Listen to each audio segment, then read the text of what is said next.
Hello mga kabeshis! Lagi ka din bang nagtatanong like saan ba makahanap ng legit installment loan?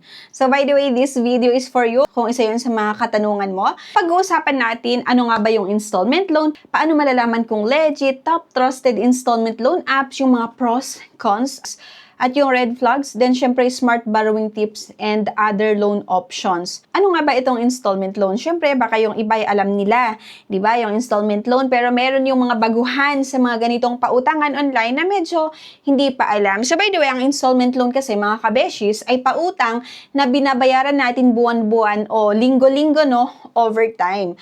Halimbawa, umutang ka ng 10,000 pesos, ang terms na in-offer ay 6 months no, kailangan mong magbayad ng 2,000 per month. Predictable yung payment niya mga kabeshis, swak ito sa budget at less pressure ito kaysa lump sum yung payment no. At sign na legit nga na installment yung isang inuutangan mo. Kung naghanap ka ng loan, dapat siguraduhin mo nga na SEC registered yung company, may website at support channel, then transparent yung mga interest, terms at penalty, at syempre may proper contract. Okay? So, ang tip lang natin, kahit gaano ka-convenient yung app na inuutangan mo, always research first. Okay?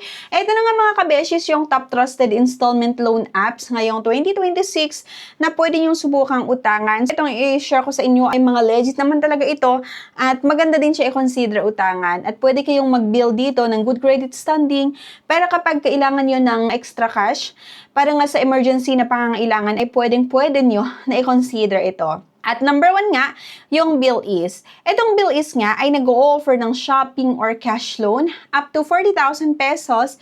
Minsan mas mataas pa. Depende syempre kung maganda nga yung credit score mo sa kanila or kapag nakautang ka na at nagbabayad ka on or before yung due date. Ang isa sa mga nagustuhan ko dito sa Bilis, nag-o-offer ito ng mas mahabang payment terms kung i-compare natin sa ibang mga loan apps. Dito meron silang 3 hanggang 12 months na terms. Kaya good option din ito na pwede nating i-consider utangan. Number 2 nga, yung Tendo Pay naman mga kabeshis. Pwede ito for online purchase, then weekly, or meron itong weekly or bi-weekly na payments. And then, syempre, hindi nagpapahuli nga itong Cashalo. Ang Cashalo ay meron itong in-store options up to 6 months. Pero sa ngayon, ang isa sa mga nakita ko na feature na meron itong Cashalo ay yung cash loan nila or cash loan. Yung cash loan nila ay nag-offer hanggang 13,000 na loan amount. Pero syempre, possible na tataas po yan kapag umutang ka dito or na-offeran ka ng loan, naka-loan ka dito sa Cashalo, nagbabayad ka lagi on time, on or before yung due date, nakabayad ka na. So, possible po talaga na tataas yung amount na i-offer nila sa'yo. Kapag first time nyo na umutang dito sa Cashalo, nag-offer lang sila ng 1,000, 2,000, or 500 na loan amount. Pero kasi kapag repeat borrowers ka, tumataas yung loan amount na i-offer nila. At nag-offer din po ito hanggang 45 days na payment terms. So, good na rin yon. No? Kapag first time borrowers ka, minsan 14 days lang yung ino-offer na payment terms. Pero kapag repeat borrowers ka, hanggang 45 days. Short term lang din talaga itong Cashalo, pero ang isa sa mga nakita ko dito, mas mababa yung interest niya or yung mga charges na meron itong Cashalo compared sa iba't ibang mga loan apps na makikita sa Google Play Store or sa App Store na may 30 to 50% na charges, di ba? Pwede niyong i-consider din itong Cashalo. Next nga, yung Maya Credit. Okay, isa din ako sa mga na-offeran nitong Maya or yung Maya Bank ng Maya Credit Loan na try ko na rin. Super napakabilis yung pag-process nila ng loan application. Basta meron kang credit limit, magre-request ka lang, agad-agad nila pinapadala yung pera sa Maya Bank account mo. Kaya yun yung isa sa nagustuhan ko. Pang emergency lang din talaga itong Maya Credit. Kaya lang kasi para lang ito sa mga selected users.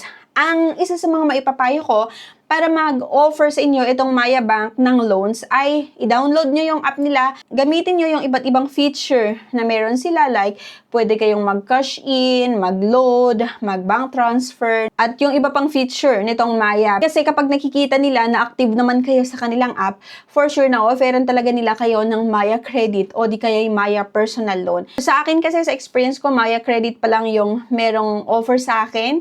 Ayun talaga nagagamit ko siya kapag kailangan ko ng pera. Habang meron kang credit limit, pwede kang paulit-ulit na umutang dito hanggang sa maubos yung credit limit mo.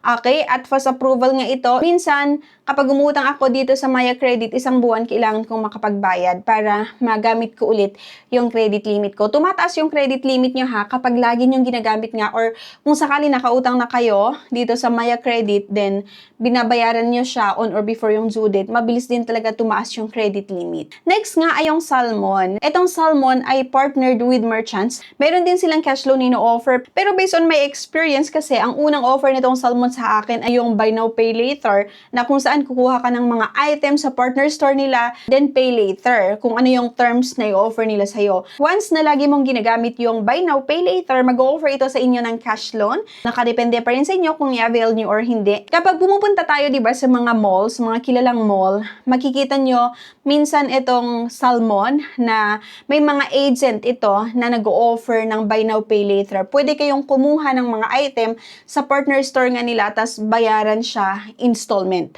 Okay? Up to 12 months yung ino-offer nitong Salmon na payment terms, kaya maganda din siya. Pero reminder lang, lagi niyong basahin yung full terms and condition bago kayo mag-commit, okay? Ang lahat ng apps na nabanggit ko mga kabeshis ay pwede niyong ma-download nga sa Google Play Store. Mag-share lang ako sa inyo ng pros and cons ng installment loans nga is that yung pros, flexible terms nga ito, napaka-predictable yung payments, and then available talaga siya online. Pwede niyong gamitin sa tuition, business, gadgets, or emergencies. Ang cons nga lang is that meron itong interest at penalty fees, syempre lalong-lalo kung nag-past due yung loan nyo, no, at data access ito. Pwede nga matempt sa overspending, di ba? Kaya yon din talaga yung cons ng mga pautangan na ito. Ito yung mga red flags, no, to watch out for. Avoid yung mga loan offers na una, wala sa Securities and Exchange Commission list.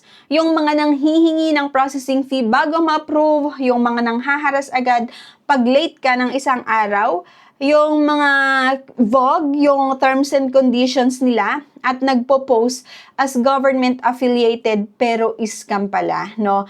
At smart borrowing tips bago tayo mag-loan. Una, borrow only what you can repay monthly. Then, choose the shortest term you can afford. Dapat mag-set tayo ng reminders para hindi makalimutan yung due date at hindi tataas yung mga charges or yung mga penalty fee kapag nag-pause due nga utang nyo sa isang loan app.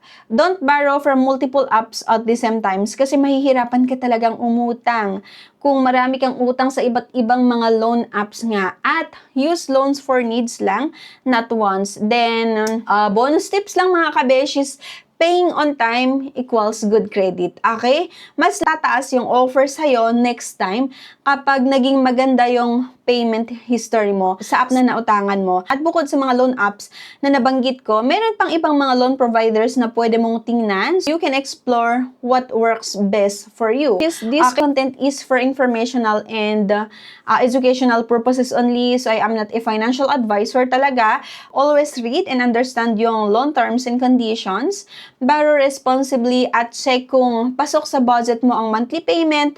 Don't take a loan talaga just because it's approved. Yung tipong tingin mo hindi mo naman kailangan pero dahil approved kasi isang loan app, kinuha mo na agad yung na-approve na loan, di ba? I am not liable nga for any financial decisions you make after watching this video. Gamitin nyo lang ito as reference only, not professional advice. Installment loans can be lifesavers, mga kabeshis, lalo na kung legit ang provider at maayos ang paggamit mo sa pera.